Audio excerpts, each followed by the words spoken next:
Hello, everybody. This is episode 79, and we're going to be talking about an individual again. This is another one of those podcasts where we choose one person and just sort of deep dive their life and times. Andrew, we've chosen a good topic for this one. John Zachary DeLorean. I mean, we've said before, haven't we? We want the subjects of these people podcasts to have led interesting lives, and it helps if they're not saints, if they've been involved in controversies and whatnot. And yeah, I mean, in those regards, John Zachary DeLorean is a perfect candidate, isn't he? Yeah, no shortage of controversy with him. Exactly right. I guess there'd be all sorts of people who just lived sort of glowing, saintly lives. But we're not going to go after villains or anything specifically. But I mean, people who have just who have. I mean, DeLorean, as we'll get to, was both those things, wasn't he? He was a hero and he was a villain. And his impact on the motoring world. I mean, everybody thinks of DeLorean, they just think of Back to the Future and the two-seater and everything. But in fact, as I'm sure we'll get into, his history in America before all that was extraordinary. He's a fascinating, whatever you think of him. And I think it's probably important at this stage to get in really, really early that he was never convicted of any crime. yeah, which is actually quite extraordinary in the circumstances. But so we have to catch it and all of that, even though he is obviously long gone. He's just a fascinating character. So looking forward to get into it. I mean, before we do get stuck in, we're recording this on the Monday after Rally Finland, and I just want to say congratulations to Elfyn Evans and Scott Martin for winning Rally Finland. It used to be not too long ago that if you weren't Finnish or at least Nordic, you didn't win Rally Finland. Yeah. And it's really changed in the last decade or so. And so to win that event is a staggering achievement. And also a huge well done to Craig Breen and Paul Nagel in third. They were clipping along all weekend. Breen, they're not doing a full season. They're part-timers. Breen described them, they're both Irish. He said, not bad for a couple of part-time paddies. And so to sit out a couple of rounds and step into a car, particularly for a rally like Finland, and be as quick as they were, bloody hell. I saw some clips that have been sort of posted. I haven't said I watched it, but my goodness, you're at something to say. We really are in a golden age of rallying, and it honestly, I mean, I come from the school that nothing's too fast, but it looks terrifyingly fast, doesn't it? It's worth saying, because I mean, if somebody gets it a little bit wrong at those speeds, it's an airplane crash, isn't it? And no small accidents. No, thankfully that didn't happen this time around. It was spectacular to watch. So I mean, we know that the cars are going to be different next year, and Malcolm Wilson told us, didn't he, the boss of M Sport, that he thinks they will be quicker, but they'll be heavier and they'll have less aero. I suspect on a rally like Finland, they won't be as quick, but maybe in a tight, twisty one where the extra hybrid power comes into effect, perhaps they will be quicker. But I mean, we've also discussed, haven't we, that it's going to favour the thinkers, isn't it? It's not going to favour the freehand artists. It's not going to favour the just chuck it in and sort it out merchants. It'll be interesting to see. But what we do know in all of motor racing is that any new set of rules rarely survives the first engagement with the engineers in the form that was originally intended, and whatever the organizers want the new rules to be, people will always already be thinking of ways around them, and I'm sure that if they start off as fast as the current cars, very shortly they'll become a lot faster, which is a bit scary, but it'll certainly not be dull, will it? Well, no, and we know the new cars are safer as well. When you look at the roll, I've ridden in the Puma, and even just getting in the thing is really tough because there's a huge new roll cage bar, sort of right next to where you sit, and it loops all the way across the car, and you do feel pretty safe in there, except that it would be quite tricky to get out in the event of a crash. But I mean, how fast these cars are going now, it's obviously no bad thing if they're safer. So anyway, I just wanted to say congratulations to all of those guys, because it was just superb to watch all weekend. But we're here to talk about John we have to say John Z. DeLorean, don't we? We have to get that right. Yeah. Born January 6th, 1925, importantly, in Detroit, Motor City. I mean, that must have been the thing that really formed him, wasn't it? Being born in Motor City, it's to some degree inevitable that you end up in the car industry, as he did. Particularly then. Particularly then, yeah. So his formative years would have been, just after the war, and in the 50s predominantly. That's when he kind of made his mark, when Motor City was just probably the most exciting place to be on the planet in terms of the global car industry. Can you imagine? I suppose it was Silicon Valley in the 1950s, wasn't it? Yeah, probably. All that innovation, all that investment, lots going on.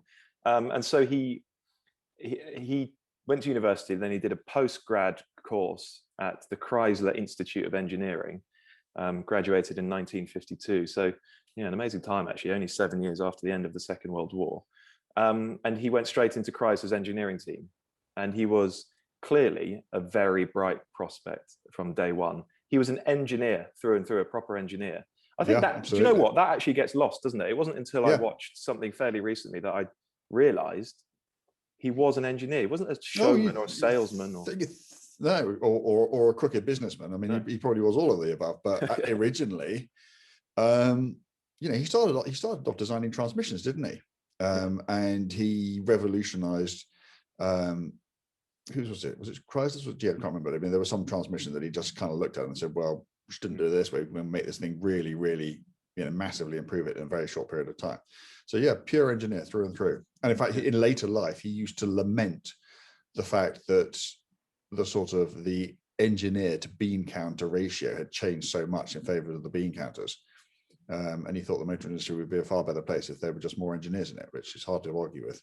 It really is. I mean, his career went off like a rocket. So after only a year in industry, he got poached by Packard. And just an interesting stat that kind of demonstrates the high regard he was held in. He was paid $14,000 a year, okay, which in 1952 is the equivalent today of 135 grand. It's a big six-figure salary after a year in industry. 4 years later, he was head of R&D at Packard, only 32 years old. So his early career just went poof, like that, stellar. And he was in demand, evidently. Packard was struggling, so he received a call from General Motors offering him his choice of job in any 5 divisions at GM. So just briefly going back to the Packard thing, I think what is quite interesting is that Packard was kind of very much an outlier, particularly by then, and their business case was, whereas obviously the big three would knock out cars on a sort of, stack them high, sell them cheap basis. Packard was the opposite of that. They did really, really high quality engineering-led cars, and I think that probably informed a lot of DeLorean's thinking going forward. And he's always trying to do that. He's always trying to make better cars. And when he decided to go off and do his own thing, it's not surprising to me that he decided to go and build a low volume, high quality sports car. Now, obviously, we'll get onto the quality issues with the DeLorean. It didn't quite work out that way, but that's certainly what he was planning. So I think his formative years at Packard, he went to Studebaker as well, didn't he? Although they merged, didn't they? I think I think you can understand a lot about the way he was in later life by the influences he had in his early working life.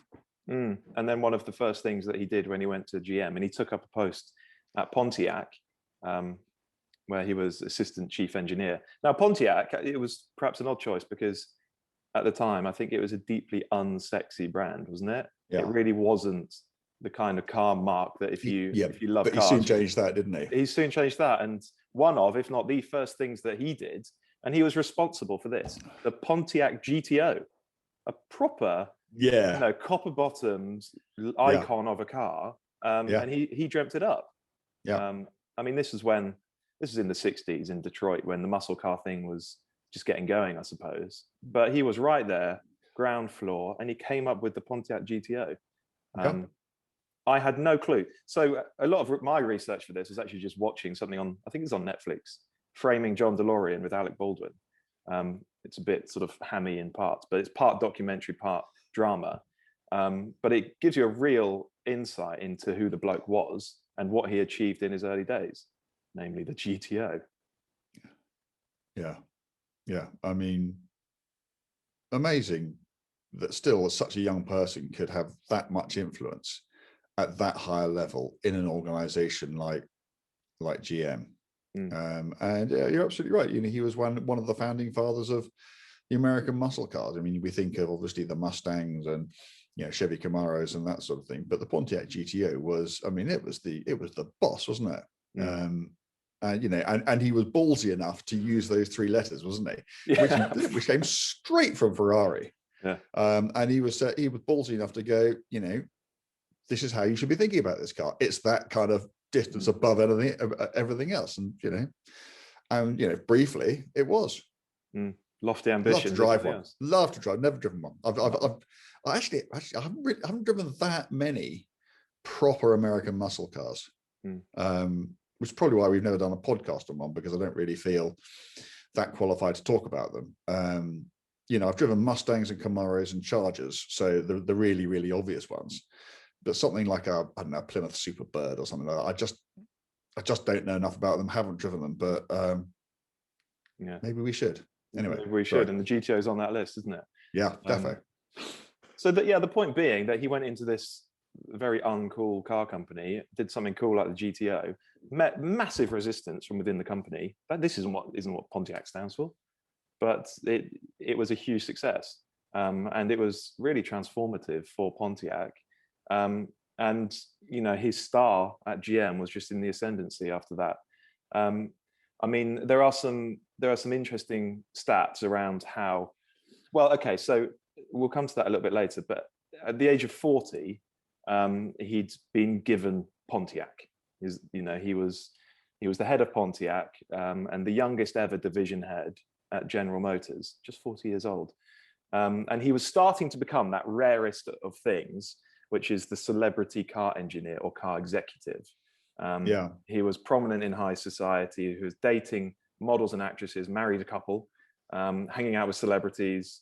I mean, not your typical car company exec. There are lots of shots of him with, an open shirt and sideburns and a tan.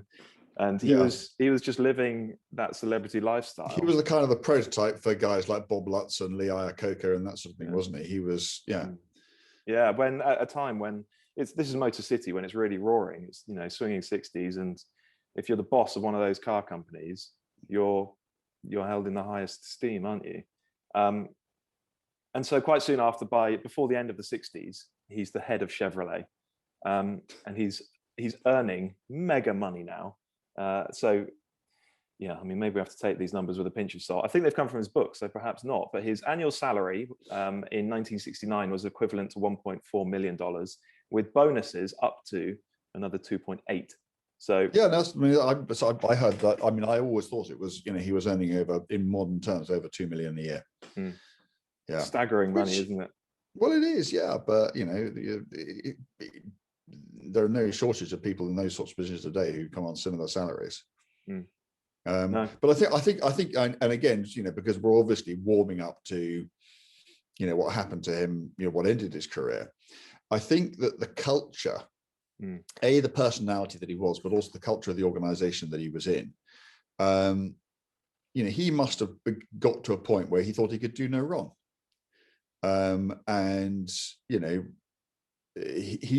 think he just thought that he was the man with the Midas touch. And I think that, and probably because the culture was that there was no one there turning around and saying no to him. And I think he could do whatever he liked because most of the stuff that he tried to do had worked.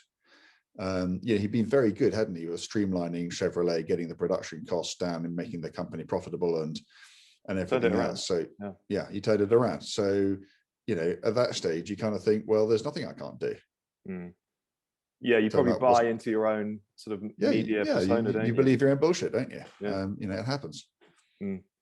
Yeah, well, so by 1971, Chevrolet, it had been in trouble, but by 1971, under his tenure, it was experiencing record sales. So an exceptionally gifted auto executive. He really was. A brilliant engineer and an excellent executive as well. And it seemed as though he was on his way to the presidency of General Motors. I suspect a lot of people thought it was inevitable. But in April 1973, he took a left turn and quit. Some say he was fired because the GM board saw him as a maverick, maybe a liability. But I mean, I suppose we'll never know the exact circumstances. But in early 73, he left, and he was given a Cadillac franchise in Florida by GM as a retirement gift, which is a nice way to depart, isn't it? And so, having left General Motors in the same year, he founded the DeLorean Motor Company, which is, of course, is, I suppose, what he's best known for, isn't it? His name's on the car. Now, I sort of struggle to understand what this car was all about. Do you have a sense of where it was supposed to slot into the market? Was it a 911 rival? Was it a bit cheaper? Yeah, I think that's exactly it. Well, it was certainly meant to be cheaper than 911, but I think that was it. It was meant to be, a 911 for the everyman. It was meant to be, affordable. I think the 12, because it became the DMC 12. I think the 12 was in dollars the intended price for it. It was going to cost $12,000. And I think that's what he thought he could do. I think he thought he could do an American 911 for a fraction of the price of the real thing. But as we know, it didn't work out like that. And I was looking through the number of different power plants that car was meant to have had. It's extraordinary. It was meant to have. It's meant to be a Wankel engine car. It was meant to have a rotary engine originally. And then it was going to be a Ford, wasn't it? Right. Okay. It was going to have the Cologne V6 in it. And then, or was it the Citroen? No, maybe it went rotary Citroen. It was going to have the powertrain from a Citroen CX, 2-litre 4-cylinder. And I think he then realized that wasn't going to do it. No, actually, no, I think the Ford did come first. But anyway, it went rotary Ford, then Citroen. And it's only after that when they realized that the Citroen was, the car wasn't going to be able to get out of its own way, given how little power it would have had, that they went to the PRV engine, the Peugeot Renault Volvo engine, the 2.7 litre V6 Duvrin engine, as it's known, which is when it was discovered that it was too big to be mounted as a mid-engine car. So they had to completely redesign the car to be a rear-engine car. I mean, it does surprise me that a bloke like DeLorean, who seemed to have such a firm grip and such clear ideas, got all this really pretty basic stuff wrong. And maybe he was a victim of circumstance. I don't know enough about, how things actually worked at the time, but he just seems to have not had a grasp on reality, which does surprise me. But we know that the car, when it finally turned up, was nothing like the car he originally envisaged. Yeah, I mean, you're quite right. If in the 70s you would have backed anyone to found a new sports car company and make a success of it, it probably would have been John DeLorean, wouldn't it? Because because of everything he'd achieved in Detroit over the years. It was in the mid 70s that the prototype, the concept, I suppose, was first shown, designed by Giugiaro, with the gull-wing doors and the stainless steel body panels. So immediately it looked completely unlike anything else on the road. A 2-seater. Yeah, it was originally going to be a mid-engine car, but as you've explained, it went through so many different powertrains that eventually it was in the back. Was it quite as, I've looked at a few sort of technical drawings, was it quite as rear-engined as a 911, or was the engine sort of over the rear axle line rather than right behind it? Yeah, it wasn't as rear-engined as the 911, but it is absolutely correct to describe it as rear-engined rather than mid-engined. And and underneath, it wasn't just that the engine moved; the entire way the car was built, because he wanted it to be how sort of glass fiber underpinnings and underbody. And it just wouldn't work, and that's how Colin Chapman got involved. That's how Lotus got involved, and when it was quite clear that they were never going to be able to put the car into production in the form that it was in, they went to Lotus, and Colin Chapman went, well, we can fix this. And they did it by, underneath the underbody, having another chassis, which was basically the backbone chassis out of, well, it was related to the backbone chassis that was in the Lotus Esprit, which fixed the car in that it could work and be productionized.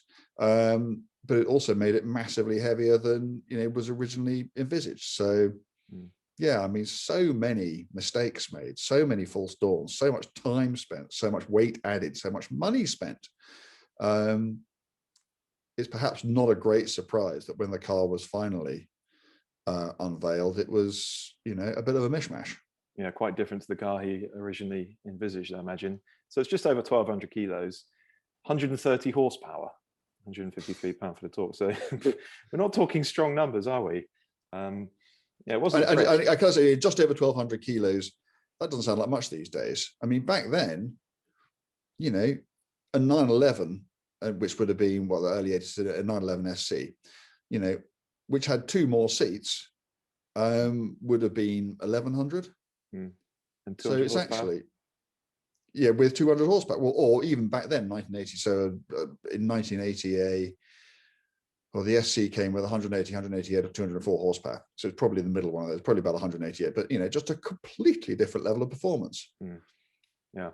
So it was going to be a really quite technically interesting car built in a very innovative way, but they couldn't do it. And so Lotus came on board and made it a more conventional sort of car, but something that they could put into production.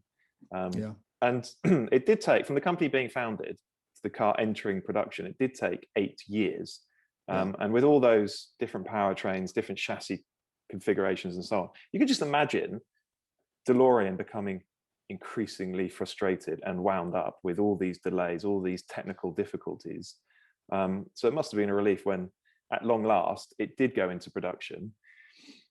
And remarkably enough, it went into production in Dunmerry, just outside Belfast in Northern Ireland. Production started in late 1980, but they started building the factory in Belfast in the late 70s, which is just, I mean, the troubles in full swing, I suppose, when they started building the factory. Actually an extraordinary time and place to try and build a new car plant. But the point was that the British government was offering huge grants to any companies coming into that part of the country, and creating jobs.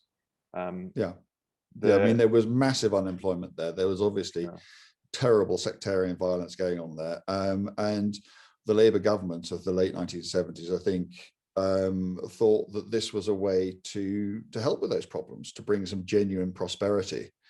You probably got the numbers in front of you, but it was, I mean, in modern times, I mean, if you translated the figures forward, I mean, it would have probably been, I don't know, £500 million or something. It was 100 million or so, wasn't it? I can't remember the It was.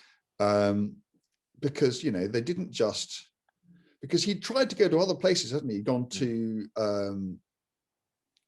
he'd gone to Puerto Rico, I think.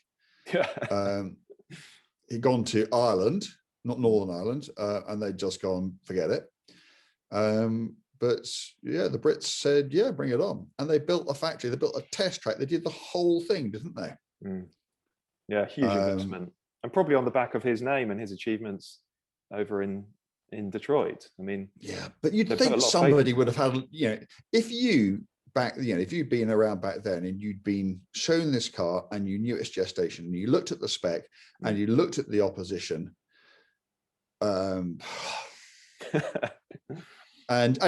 you knew also that that people tend to buy, particularly with cars like mid or rear engine coupes, tend to buy on the badge, and that DeLorean may have been a long time before a big name in America. But I mean, you would have thought, is this worth betting the farm on? But it appears that nobody did, and they just went, here you go, here's the money, fill your boots. Yeah, and I mean, this is where the DeLorean story starts to become very murky. And so in the early 80s, finally, this car is being built in Northern Ireland. For the USA market. But in the early 80s in the USA, recession was looming, and so the market had become a much tougher place than it had been just a few years earlier. And it all meant all the complications, all the delays, the trickier market. I mean, you're right. They were intending to sell this thing for $12,000, but when it eventually went on sale, it had a base price of $25,000. So it just got out of control very quickly, didn't it? So selling a much more expensive car into a weaker market, a car that was nothing like the one it originally should have been, built in a factory that's never built anything before because it was new, with a workforce by people who'd never built a car before. Exactly. Yeah. So, and there were huge quality issues. Massive. Just given all of that, there was just no hope, was there, of this thing surviving and the company prospering from that moment on? It doesn't seem. But also, he made a bad situation much worse, because when he would have realized that the car didn't get the press reception that he'd hoped it would get, unsurprisingly. I mean, this was a car, it's not 60 time. I think Road and Track or Car and Driver, one of those tested it was like 10.5 seconds to 60, which even 40 years ago was, so a 911 SC in the same era, 6 dead. Yeah, I mean, just a totally different, there would be any number of sedans in America which would be quicker than that. Top speed, I think, of 109. It wasn't just, it wasn't pedestrian performance, it was pathetic performance. And so that coupled with the recession, when DeLorean realized that things weren't going well, instead of thinking, all right, okay, fine, we've got to cut our cloth accordingly, and decimating production and just living within its means, he increased production, which led to those photographs of hundreds of DeLoreans, unsold, unwanted, just stacked up. It was just and it was just so sad, and it particularly sad for the people who the locals who must have just thought that their savior had arrived, and had gone over there, done their absolute best to build these cars, and just seen all their hopes and dreams just run like sand through their hands. It's a terribly people sort of think about it in terms of the financial fraud and everything else, which they should. But I was on I was looking at some forum the other day, which described what DeLorean did and all the consequences of victimless crime, because it was just money and it was government money and that sort of thing. And I thought, well, no, you think of the jobs and the livelihoods of the people who were there, and their hopes and their dreams and their aspirations. And because of the hubris of this bloke, and because he thought he could do no wrong, and frankly, all the dodgy dealing that went on, that all just turned to shit, frankly. Yeah, it does speak to someone who had some enormous triumphs early in his career, bought into his own hype, thought he could do no wrong, and took what looks like a bold or arrogant or egotistical, I don't know what it is, but decision to double production at a time when they couldn't sell cars. Yeah, it's hard to know what the logic ever was. And so very quickly, the company's on its knees. John DeLorean is desperate. And that's how he gets caught up in a cocaine trafficking trial. He's desperate for cash. He needs cash to try and save his company. And somebody comes to him with what appears to be a very, very shady deal, offering to make a huge amount of money available to him if only he gets involved in a cocaine trafficking deal. And he goes along with it. There's footage of him agreeing. He's on board, and he's, he knows what he's signing up for, or at least he thinks he does, because in fact it's a government sting. It's the FBI coming after him, trying to nick him. It's an amazing thing, actually, and if you want to know more about it, you should watch Framing John DeLorean. All the footage is in there, the actual footage and the audio recordings of all of this going down. He knew what he was getting involved with. He was well up for smuggling some cocaine across a border. It just didn't turn out that way because it was a sting. and it was a huge story, wasn't it? Do you remember this all kicking off? I mean, you were several years away from starting in the car industry, but I wonder if you... Oh, but yeah, I was. I mean, do I remember it? Yes, I remember it, but I wasn't, because I was never a sort of news reporter. And in fact, I wouldn't have even been in the industry then. It was just kind of like I was peripherally aware of it. But what I do know is that the FBI they completely stuffed it up. They would have known better than anybody what the rules of entrapment were and what you can and cannot do. And DeLorean was able to provide the total defense of, well, you set me up. Yeah. And if you do that, then, a prosecution can't proceed. So he was acquitted, despite the fact that, as you rightly say, there's no question at all that he agreed to doing this extremely illegal thing in the eyes of the US law. And because of the way the FBI approached it,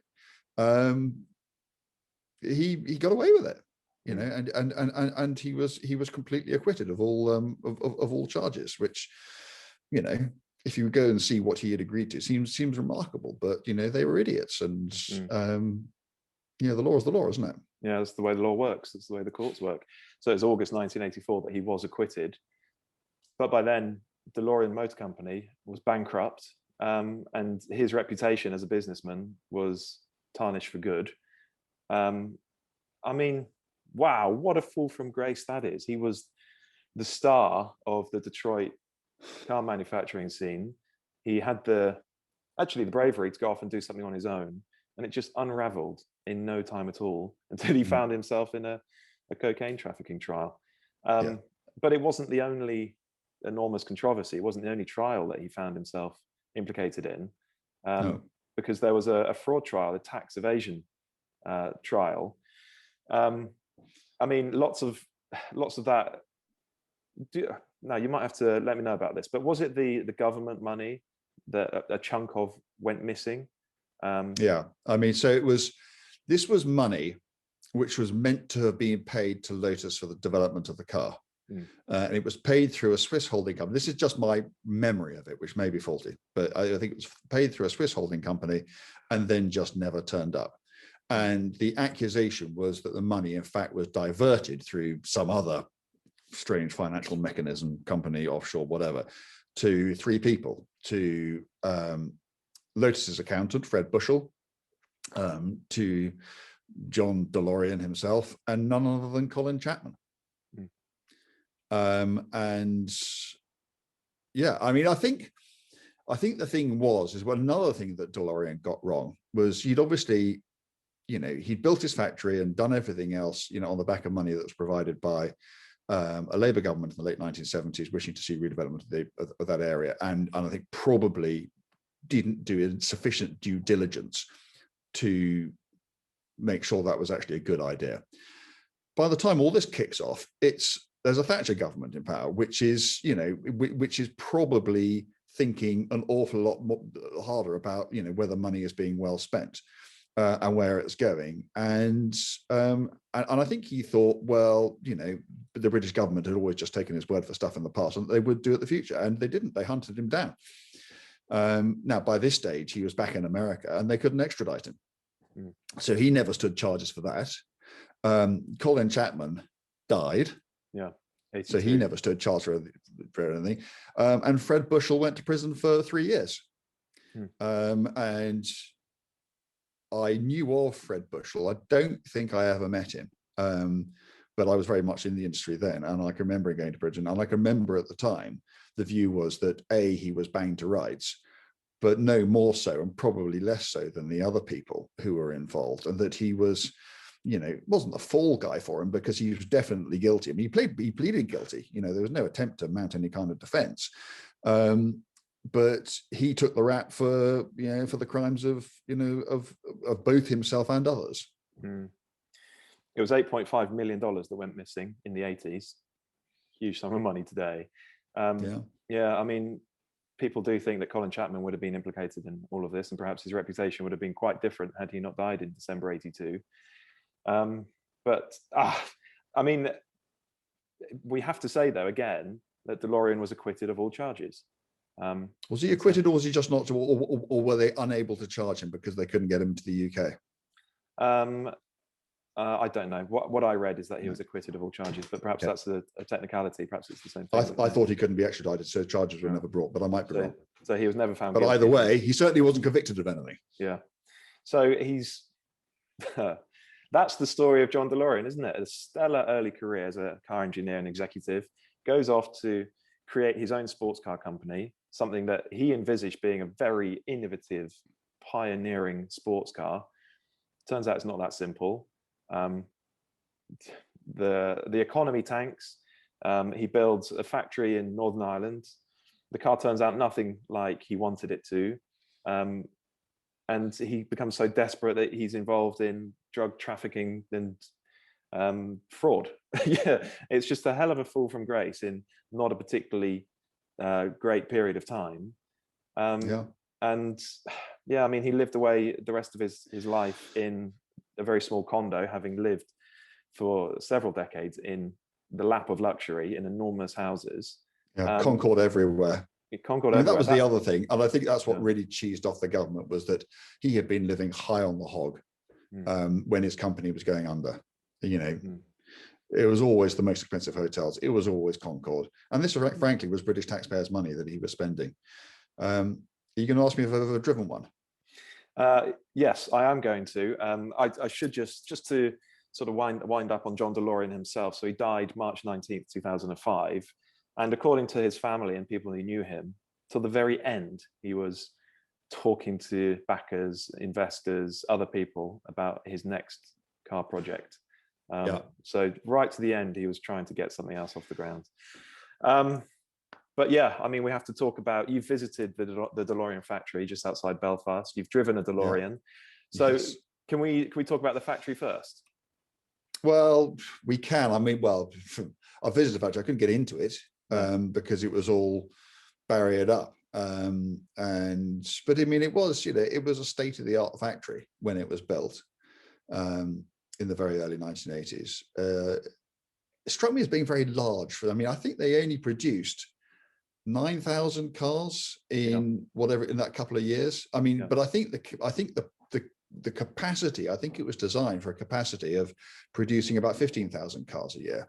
And I know that they had to produce a 5-figure sum per year to be profitable. And they didn't do that in total, let alone per year. And then the test track, it was, I mean, there were, I don't even know if it's still there. I expect it is. I think it is. Even then, there were, it was totally overgrown. It wasn't safe to drive around. You could walk it, but it had a bank section, and it was just, I could just remember going there. It wasn't a nice day. It was dark and it was rainy, and just kind of wandering around, looking at this test track and looking at the factory, and thinking of the hopes and the dreams of when this place was all sparkling new, and just how much hope people would have had for their futures there. All of which came to nothing, and I found it profoundly sad. And then I drove the car. It wasn't all bad. I mean, it was a terrible car, but for lots of the reasons that we have discussed. But actually, you could see, or I could see, it could have had something.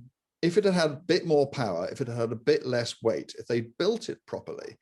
I mean, I can remember, for instance, that it rode and handled really well. It's called double wishbone front suspension, multi-link rear axle. Back in the day where Porsche was still using semi-trailing arms and McPherson struts. It had potential, totally unrealized. There was some talk, wasn't there, about doing a twin turbo engine for it.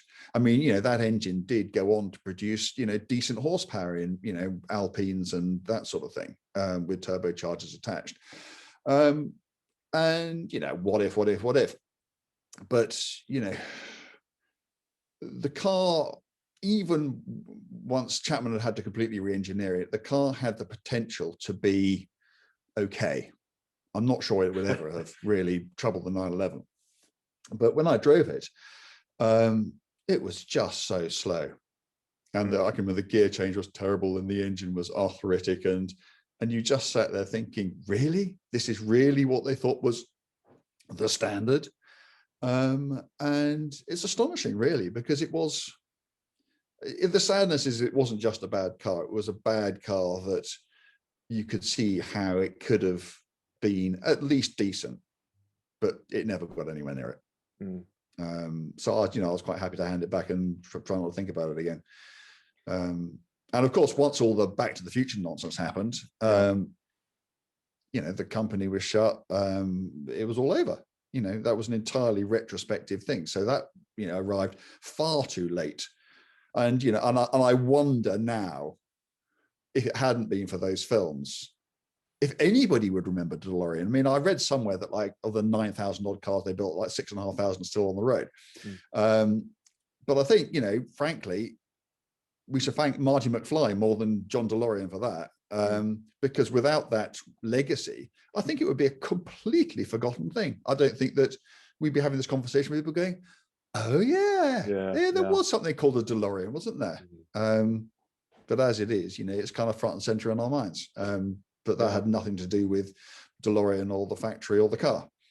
And I suppose for John DeLorean's legacy, the Back to the Future films mean that he's perhaps more closely associated with the car that's the time machine from the movies than with being implicated in fraud and drug trafficking trials. It's a great story, isn't it? And it's odd that there hasn't been a proper blockbuster biopic, a Hollywood film of his life, because it's just the stuff of a Hollywood movie. It is interesting. I think it's sad when anybody dies disgraced with their dreams in tatters, but he absolutely brought it on himself. He was absolutely the architect of his own downfall. And he unquestionably, I have to be careful, don't I? Well, do I? There was all sorts of things he should have been called to answer, which he never did. And I do not buy into the concept of the victimless crime in this context. Really, really interesting guy. But I think for all he achieved in the early part of his career, that's not what it means. People don't remember John DeLorean as the person who built the Pontiac GTO or turned around Chevrolet, or for the genuinely superb engineer that he was. They just think, well, he's the dodgy bloke who did DeLorean, and that's it. And that's his legacy. And that's, that is sad, but it's probably what he deserves. Yeah, a career of two halves, really. Good. Okay, well, that's John DeLorean. A brilliant candidate for a podcast like this. So if you've got other suggestions, this actually came in from a reader or a listener, I think. So forgive me, I didn't make a note of your name, but if it was you that suggested we talk about John DeLorean, thank you very much. And if anyone else has a good idea for a candidate for this sort of podcast, let us know and we'll do it. Good. Okay, well, thank you everybody for listening. Rate and review the podcast as ever. That does mean a lot. It is important. And go and download the Intercooler app as well and start your free trial. Andrew, we'll be back to talk to everybody again next week. Look forward to it. All the best.